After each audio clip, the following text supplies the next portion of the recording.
नमस्कार दोस्तों, Sanskrit वर्धनम YouTube channel में आप सभी का स्वागत है।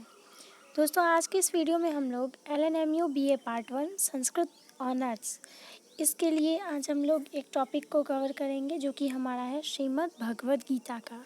ये बहुत छोटा सा टॉपिक है, तो इसीलिए यहाँ आज हम इसको कवर कर लेते हैं। आप लोग इसको एक दिन में अपना नोट्स बना सकते हैं या फिर इसको प्रिपेयर कर सकते हैं। तो चलिए, आज मैं इससे संबंधित जो भी कुछ इम्पोर्टेंट पॉइंट्स हैं कि किस टाइप के इसमें प्रश्न आएंगे आपके एग्ज़ाम में, वो मैं आपको बता देती हूँ। तो देखिए, इसके अंतर्गत श्रीमद् भगवद गीता के अंतर्गत आपको पढ़ना है 12वां अध्याय। और इससे प्रश्न कौन से आएंगे, तो इससे प्रश्न जो आएंगे, एक प्रश्न आपका रहेगा इसमें फिक्स, ठीक है। भगवद गीता से एक प्रश्न फिक्स रहेगा, क्योंकि जब आप सेकेंड सेक्शन में जाएंगे, मतलब द्वितीय पत्र में जब आप तैयारी करेंगे, तो उसमें मेघदूत, किरातार्जुनीयम, श्रीमद् भगवद गीता, इन तीनों प्रश्न से एक एक करके 10 मार्क्स के प्रश्न आते हैं। तो श्रीमद् भगवद गीता से एक प्रश्न 10 मार्क्स का निश्चित रूप से आपके पेपर में देखने को मिलेगा। तो और हिंदी व्याख्या और संस्कृत में व्याख्या, ये दोनों भी आ सकते हैं, लेकिन वो मेघदूत और किरातार्जुनीयम और भगवद गीता, इन तीनों से मिला जुला कर प्रश्न बनेंगे। लेकिन एक प्रश्न जो फिक्स है गीता से, वो 10 मार्क्स का बनेगा, जो कि पूरा विवरण के साथ आपको लिखना होता है। तो चलिए, हम लोग उसी क्वेश्चन पे बात करते हैं कि कौन से क्वेश्चन को प्रिपेयर करें कि 10 मार्क्स का जो वो प्रश्न आएगा गीता से संबंधित, वो आपका सॉल्व हो जाए। तो देखिए, इसमें मैं आपको एक चीज़ बता देना चाहती हूँ कि इसमें सिर्फ आपको एक प्रश्न तैयार करना है, ठीक है। क्योंकि श्रीमद् भगवद गीता के 12वां अध्याय में मात्र 20 श्लोक हैं, और उसी श्लोक, मतलब सबसे कम श्लोक जो है भगवद गीता में 12वां अध्याय में ही है। तो बस आपको 12वां अध्याय का जो सारांश है वो एक करना है तैयार, बाकी भगवद गीता में और कुछ भी नहीं करना, बस एक क्वेश्चन करना है।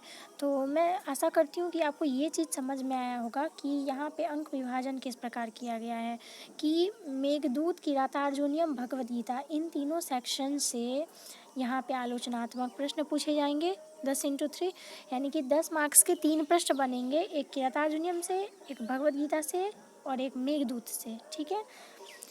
तो चलिए, वही प्रश्न को आज हम लोग देखते हैं कि वह कौन सा ऐसा प्रश्न है जिसको आपके एग्ज़ाम में पूछा जाएगा।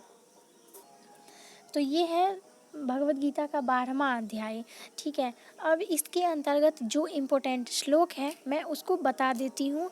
और देखिए, इसके अंतर्गत क्या प्रश्न पूछे जाएंगे, तो इसके अंतर्गत पूछे जाएंगे कि भगवद गीता के आधार पर 12वां अध्याय को बताएं, या फिर भगवद गीता के आधार पर भक्ति योग क्या है, ठीक है। तो भक्ति योग भी हम लोग 12वां अध्याय को ही कहते हैं।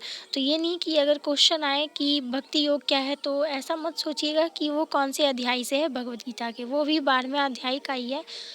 और अगर इसी तरह का कुछ पूछा जाए कि भगवान ने कृष्ण को किस प्रकार उपदेश दिया है भक्ति योग के द्वारा, कुछ ऐसा प्रश्न आ सकता है जो कि हल्का सा उसका लैंग्वेज चेंज हो, तो आप उससे डरिएगा मत। और 12वां अध्याय से संबंधित जो भी कुछ इस तरह के प्रश्न आएंगे, उसमें आप सिर्फ मतलब यही कुछ लिखेंगे। और इसके अंतर्गत मैंने भगवद गीता के अंतर्गत कुछ वीडियोस बनाए हैं 2-3, तो उसमें वो टॉपिक पूरा कवर कर दिया गया है कि भगवद गीता से संबंधित एक प्रश्न है मात्र, और वही प्रश्न आपके एग्ज़ाम में बनेगा। तो लिंक डिस्क्रिप्शन बॉक्स में दिया हुआ है, आप वहाँ से उस वीडियो को देख लें, वहाँ से आप अपना नोट्स बना लें। तो अब चलिए, मैं एक चीज़ बता देती हूँ कि यहाँ पर आपको श्लोक कौन कौन सा करना है, ठीक है। क्योंकि इसमें श्लोक तो बहुत ज़्यादा है, 20 तो बहुत हुआ, इतना तो याद नहीं करना है। तो जो इम्पोर्टेंट श्लोक है मैं उसको यहाँ पर बता देती हूँ। ये तो है, एवं शतति युक्ता ये भक्तास्त्वांग पर्युपास्ते ये चापेक्षरम अव्यक्तं तेषां के योग वित्तमाः। तो इसको याद करना ज़रूरी नहीं है, क्योंकि इसमें सिर्फ भगवान अर्जुन ने पूछा है, ठीक है, कि अच्छा भक्त कौन सा है। चलिए, इम्पोर्टेंट श्लोक जो है मैं वो आपको बता देती हूँ, जो आपके एग्ज़ाम में आने वाला है। देखिए, ये एक श्लोक है, ठीक है। ये श्लोक बहुत ज़्यादा इम्पोर्टेंट है, आप इसको कर लीजिएगा। श्लोक नंबर 6 है ये, ठीक है। अब चलिए, श्लोक नंबर ये भी अच्छा है, ये भी बहुत ज़्यादा इम्पोर्टेंट है, आपके एग्ज़ाम में देखने को ये सब मिल सकता है। चलिए, ये श्लोक ये सब नहीं करना है उतना, क्योंकि ये सब ज़्यादा इम्पोर्टेंट नहीं है। अब ये है एक जो कि बहुत ज़्यादा इम्पोर्टेंट है, ये दोनों श्लोक, यानी कि एक श्लोक ये हुआ और एक ये श्लोक ये हुआ, तो ये भी इम्पोर्टेंट श्लोक है। फिर एक ये है अनपेक्षः सुधीर दक्षः, इसको पढ़ लीजिएगा और जो भी हाईलाइट किया हुआ है आप इसको पढ़ेंगे, ठीक है। ये श्लोक इम्पोर्टेंट है। और फिर ये है समः शत्रौ च मित्रे च तथा मान अपमानयोः, तुल्य निंदा स्तुतिर्मौनी, ये भी बहुत ज़्यादा इम्पोर्टेंट श्लोक है।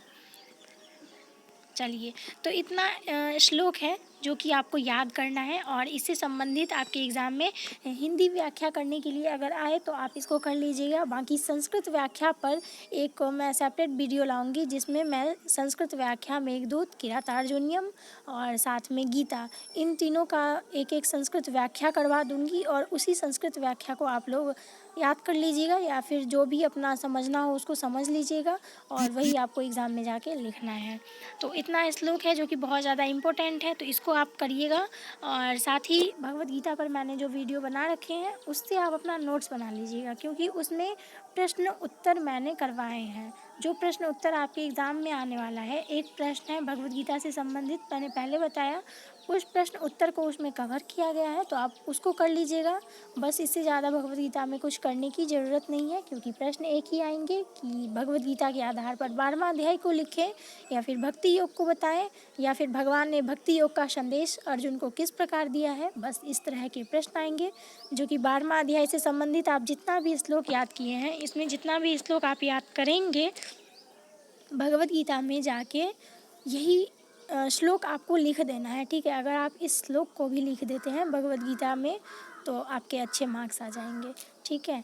तो चलिए, फिर हम लोग मिलते हैं नेक्स्ट वीडियो में। मेघदूत, किरातार्जुनीयम, काव्य दीपिका और एक व्याकरण का पार्ट बचा हुआ है, 4 पार्ट बाकी है अभी, उन चारों पार्ट को कवर कर लेंगे। अगले वीडियो में हम लोग सेपरेट वीडियो में कर लेंगे कवर। और हमारा जो संस्कृत साहित्य का इतिहास है और गीता, ये दोनों पार्ट हमारा कवर हो गया है। तो चलिए, हम लोग मिलते हैं नेक्स्ट वीडियो में, तब तक के लिए धन्यवाद।